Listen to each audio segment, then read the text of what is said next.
Hello, welcome to the Sound of Service Podcast. My name is Dena Vaughan, and I'm your host for this evening. Today we will have our second installment, and we will be talking with Miss Cameron Tipton.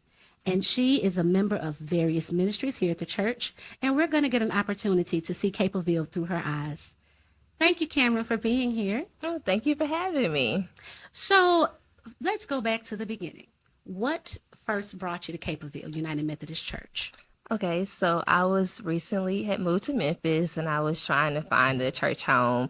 And I actually worked off of a State Line Road, and I passed the church a couple of times. And I grew up a Methodist, and one Sunday I decided to stop in, and I was blessed by Pastor Tora Williams, and I never stopped coming after that. Love that.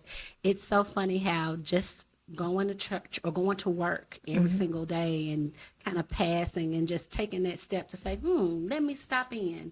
So that's really, it's small, but it's a big thing. Definitely. So you're active in some ministries here at the church. You are in our choir, and you also are part of the United Methodist Women's group, the Rosebuds. So we're just going to talk a little bit about that journey. What inspired you to join the church choir and lend your beautiful voice to it?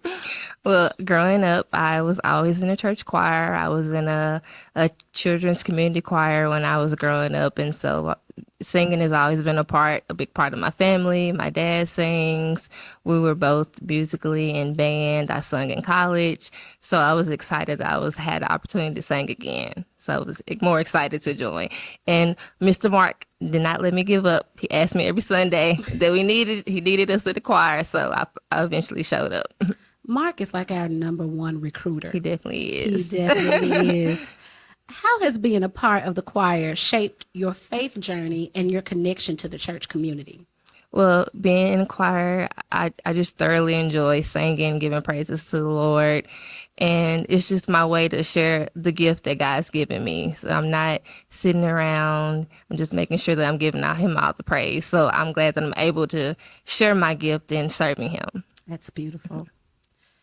What has been one of your most meaningful and memorable experiences in the choir so far? Okay. So like I said, growing up, I spent a lot of time singing in the choir. So to come to Capleville, and my dad was able to come down and we got to sing a duet together. It was all nostalgic, trying to sing it with him again. I really enjoyed it. We did too. That truly blessed us that Sunday. Let's talk a little bit about the Rosebuds. Can you share a little about them and the kinds of activities or ministries that you all sponsor? Okay. So being a Rosebud, that's part of the Women of Faith. So we help out with events throughout the church, such as the Easter egg hunt. We help with different luncheons. We also help with the festival that we have around Halloween. So we're able to lend a hand. We also support our graduates when they get ready to graduate from high school. So those are just a couple of things that we're involved in the church. That's way more than a couple. And so we are blessed to have y'all. Absolutely. What drew you personally to the Rosebuds, and how has being a part of them impacted your life? Okay. Well, when I was approached, they were initially starting another circle at the Church of United Women of Faith, and being a part of the Rosebuds. Growing up as a Methodist, my mom has always been a member of the United Methodist Women, so I feel like, okay, it's my time to step in my role and go ahead and join and follow just in my mom's footsteps as well as my grandmother's footsteps, being a part of that. That's a beautiful legacy. Absolutely. How do you see the Rosebuds making a difference in both the church and the larger community? I see the Rosebuds continuing to support the church and being out in the community when the church is out in the community, supporting them, just continue to provide a hand in whatever the church is doing, and also taking initiatives and finding different things where we can help out in the community. Beautiful. Now, you are an active mom, and you have two beautiful children, Gabe and Gabby, and they are involved, not Gabby, but Gabe especially. He's involved in a number of sports, and he's a really active kid. So with Gabe being involved in so many activities, how do you find balance between family responsibilities and serving the church? Well, I will say that I receive a lot of support. Even though my parents don't live here in Memphis, they are a big support to me. Because if it wasn't for them, I wouldn't be able to do it all, as well as his dad and his aunts and other grandmother. They're always a big help. They make it seem easy, but I do have a lot of support that helps me. And just continue to show up for Gabe at all these football games and track meets in the heat. But just continue to show up, because I want him to know that you need people to be there to support you, and I want to make sure I'm there to support him. And Gabby, I'm sure she's going to be just as active as he is when she gets older. Absolutely. She's active now. She may not be in an organized sport, but you know, Gabby's going to be in music. I can see it now. I can see it now. What values do you hope your children are learning by seeing you actively involved in ministry?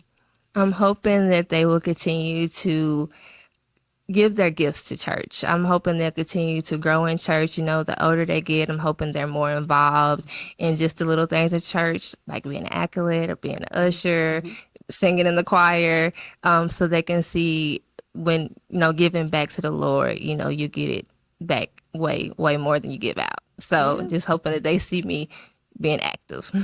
Gabe, you know, he hung with us for a little while in choir, and we were happy to have him. And Gabby is coming on up. She's matching pitch beautifully, so we'll be waiting on him. Do you have any practical tips for families who want to stay engaged in church life without feeling overwhelmed? I'll say that being engaged in church life, you're not alone. There are so many people at this church that assist with my children on a daily basis, whether it's from the worship leader to the ushers or even just anybody. Like when you come to church, it's a family. And so you'll have a family there to help you will not be alone. Beautiful. And Capleville does feel like family. I feel like everybody has had Gabby in their arms at one point or another. Yes. And we love spending time with those kids. How do you see your family continuing to grow spiritually and personally at Capleville? I see my family continue to come to church and being active in all the events that we offer, and just continuing to step up and be more actively working these events, especially for my son as he's getting older. I want him to be more hands-on. So I just continue to bring them. That's the main thing, just to continue to bring them so they can be involved. Absolutely. Mm-hmm.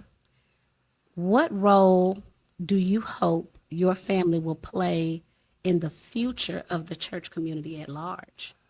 I hope that, you know, by my children still can continue to come to church, that, you know, they'll get friends to come to church. They'll start bringing their friends to church, and their friends start bringing their families, and just continue to grow the church that way.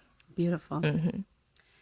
And looking ahead, what excites you most about being a part of Capleville? I just enjoy being here. I just enjoy the people that I've made, the friendships I've made, the connections that I'll take with me forever. So I just want to continue to make those connections and feed into that.